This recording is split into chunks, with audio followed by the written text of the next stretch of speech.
2011 has been an astonishing year, and as the UK starts looking forward to 2012, it's a perfect moment to take stock of the year gone by. The BAFTAs and Oscars are a triumph for one movie, The King's Speech, winning Best Actor at both for the ever-popular Colin Firth, playing the stuttering King George IV. If you are privileged enough to be among a group of nominees, it's exceptional, but if you're actually with 13 other people who were there making it with you, that's the thing that really, it makes it feel like a party. It's not often that clocks get in the news, but on March the 14th in Trafalgar Square, crowds gathered to watch members of Team GB get things started. And it's 500 days and counting. In April, there's a royal wedding to celebrate. Prince William, Duke of Cambridge, and Catherine Middleton marry in Westminster Abbey. The estimated TV audience is well over 1 billion people worldwide. On a perfect May evening, Wembley Stadium plays host to Barcelona and Manchester United in the Champions League final. The Spanish side walk away as worthy 3-1 winners in a real classic. Barça, Barça!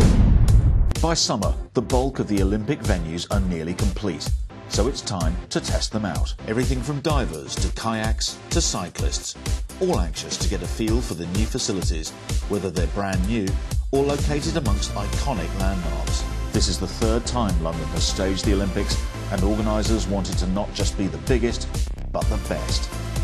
So it's testing, it's operational readiness, it's allowing the competitors their moment to be able to compete under the very best possible circumstances. As the last New Year's Eve firework explodes over the Thames, Londoners get ready to welcome the world to their city.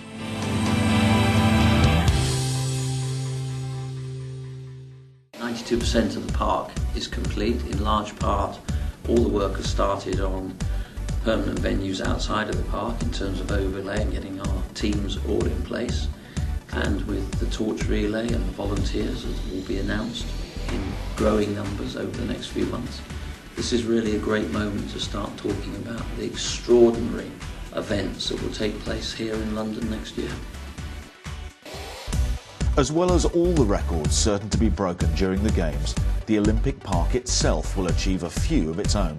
The stadium is the lightest in Olympic history, containing less than 10,000 tonnes of steel, and 50% of all materials used were delivered to the site by rail or water, resulting in 5 times lower CO2 emissions.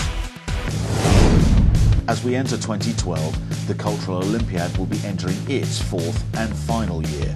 It's designed to give everyone in the UK a chance to be part of the Games, especially young people. It includes everything from local theatre, dance and art projects to larger scale events. In London, Shakespeare's Globe Theatre has something very special indeed lined up. As part of the Olympics, Festival 2012 and the Cultural Olympiad, Shakespeare's Globe's undertaking one of the largest World Shakespeare Festivals ever undertaken. For 6 weeks we have 37 international countries coming to the Globe to perform each one of the plays in the canon of 37 plays Shakespeare wrote.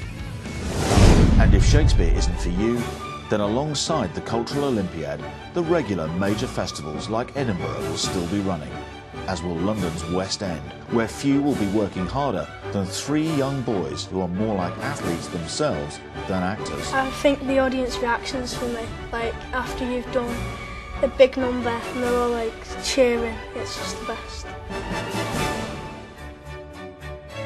A stone's throw from where Billy Elliot is playing to packed houses is Buckingham Palace, where, on June the 5th, Queen Elizabeth II will celebrate 60 years on the throne.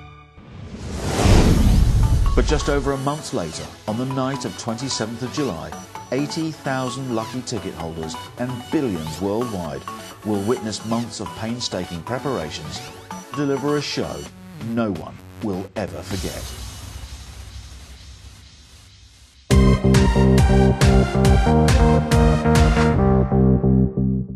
Shakespeare's Globe is the only authentic reproduction of a theatre from 1599, from Elizabethan time. If Shakespeare walked in tomorrow, he would recognise this venue as where his plays were performed. And it's thrilling for audiences where we have 700 people standing, 900 seated, where they're all lit. Everyone can see each other. There's a very special actor-audience relationship that you don't get in a traditional theatre where the lights go down as soon as the show starts. People read Shakespeare, sometimes they find the task quite hard. When you come and see a production of Shakespeare at Shakespeare's Globe in its authentic reproduction 1599 theatre, you suddenly see how his plays are performed. With the quality of our actors and the ensemble who work here, you really get to grips with the play, understand the stories. They're so humane, they're so real, and indeed they have huge relevance to our lives today.